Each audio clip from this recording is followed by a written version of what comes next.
Hello दोस्तों, आज हम लोग पढ़ेंगे क्लास 9 के केमिस्ट्री के एक पार्ट के कुछ इंपॉर्टेंट ऑब्जेक्टिव। तो आइए देखते हैं पहला क्वेश्चन है वायु दाब जैसे जैसे घटता है वैसे वैसे द्रव का क्वथनांक क्या होता है। तो वायु दाब जैसे जैसे घटता है वैसे वैसे द्रव का क्वथनांक क्या होता है, घटता है। दूसरा है वह ताप जिस पर कोई ठोस द्रव में परिवर्तित होता है वह क्या कहलाता है। तो वह ताप जिस पर कोई ठोस द्रव में परिवर्तित हो जाए उसे हम द्रव्यनांक कहते हैं। तीसरा क्वेश्चन है निम्न में से कौन पदार्थ के गुण नहीं है। तो पदार्थ के गुण इनमें से कौन है, तो घनत्व पदार्थ के गुण है, संप्रियता भी पदार्थ के गुण है, तरंग धैर्य पदार्थ के गुण नहीं है और विसरण भी पदार्थ के गुण है। तो इसमें ऑप्शन जाएगा सी। 4 नंबर क्वेश्चन है किसकी संप्रियता सबसे कम होती है। तो संप्रियता कहने का मतलब कि दबाव। तो देखिए संप्रियता सबसे कम किसकी होती है, तो सबसे कम होती है ठोस की। अगर यही क्वेश्चन पूछ देता है कि किसकी संप्रियता सबसे ज्यादा होगी तो हमारा ऑप्शन जाता है सी अर्थात गैस। 5 नंबर क्वेश्चन है वाष्पन प्रक्रिया से क्या उत्पन्न होता है। तो वाष्पन प्रक्रिया से हमेशा क्या उत्पन्न होता है, ठंडक उत्पन्न होता है। Option number B. अब देखो 6 नंबर किसी पदार्थ का केल्विन में तापमान 673.15 दिया हुआ है तो सेल्सियस या सेंटीग्रेड में तापमान क्या होगा। तो केल्विन से सेल्सियस में आने के लिए हम क्या करते हैं, केल्विन से सेल्सियस में आने के लिए क्या करते हैं हम लोग 273 को घटाते हैं। तो घटाइए यहाँ पर 673 में से अगर 273 घटा देंगे 273 घटा देंगे तो कितना होगा 400। तो आंसर कितना होगा 400.15। Option number D. अब देखिए यहाँ पे 7 नंबर क्वेश्चन है कि सौर मंडल में प्लाज्मा की अवस्था उत्पन्न होती है। तो सौर मंडल में प्लाज्मा उत्पन्न होती है उच्च ताप पर, न कि उच्च दाब पर। भी ऑप्शन रहेगा उच्च दाब पर, ध्यान में रखिएगा उच्च दाब पर नहीं होता है, उच्च ताप पर होता है। 7 नंबर क्वेश्चन तो हो गया। 8 नंबर हवादार जगहों पर द्रव का वाष्पन का वेग क्या होता है। तो हवादार जगहों पर द्रव के वाष्पन का वेग क्या होता है, बढ़ जाता है। अर्थात हम लोगों ने पिछले क्लास में पढ़े थे कि जो द्रव का वाष्पन है वो हवा के वेग पर भी निर्भर करता है। तो जब हवादार जगहों पर जाएंगे तो द्रव का वाष्पन बढ़ जाएगा। अब देखो 9 नंबर निम्न में किसका ऊर्ध्वपातन होता है।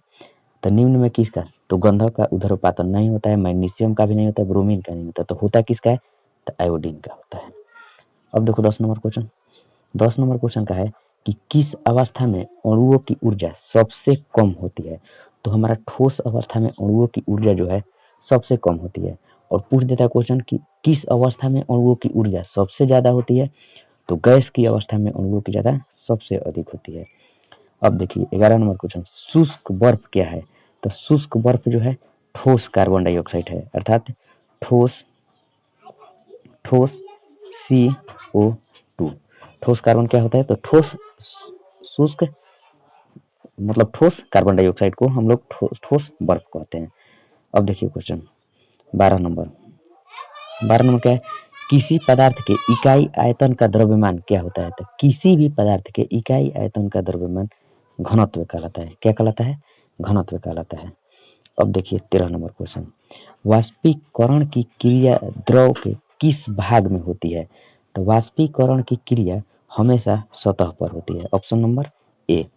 वाष्पीकरण की क्रिया हमेशा किस भाग में होती है, तो सतह पर, ए में। यही पूछ देता है कि क्वथनांक का प्रक्रिया किस भाग में होता है। तो क्वथनांक की प्रक्रिया जो है पूरे भाग में होती है। अब देखिए क्वेश्चन नंबर 14 का है निम्न में कौन ऊर्ध्वपातित नहीं है। तो ऊर्ध्वपातन की उदाहरण है, देखिए कपूर भी है, नौसादर भी है, आयोडीन भी है। लेकिन गंधक जो है इसको ऊर्ध्वपातन नहीं कर सकते हैं, तो ये गंधक हो जाएगा हमारा ऑप्शन। अब देखिए 15 नंबर क्वेश्चन है जल, पेट्रोल और स्प्रिट के वाष्पीकरण की दरों का सही क्रम चुने। कहने का मतलब है कि जल, पेट्रोल और स्प्रिट को हम लेंगे तो किसका वाष्पीकरण पहले होगा, इसको सजाना है। तो सबसे पहले हमारा होगा पेट्रोल का, उसके बाद में होगा स्प्रिट का और उसके बाद में होगा जल का।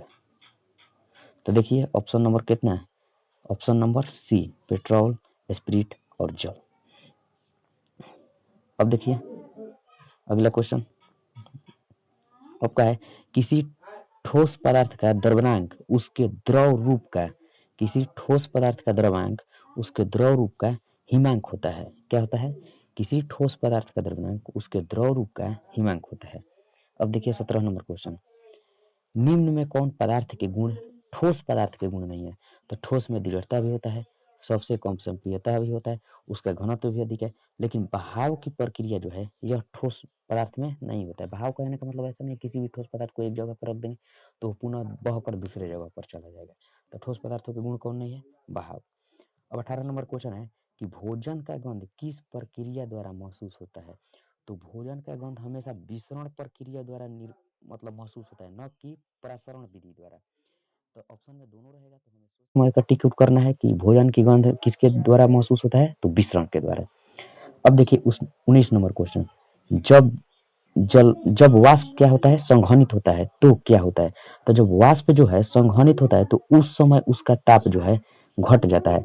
जैसे आप लोग गर्मी के दिनों में देखे होंगे कि फ्रिज से बोतल निकालने पर बोतल के बाहर जल जम जाता है, तो वह जो है जल अगल बगल के वाष्प जो है क्या होता है? संघनित हो जाता है और द्रव का रूप ले लेता है और उसका ताप क्या हो जाता है?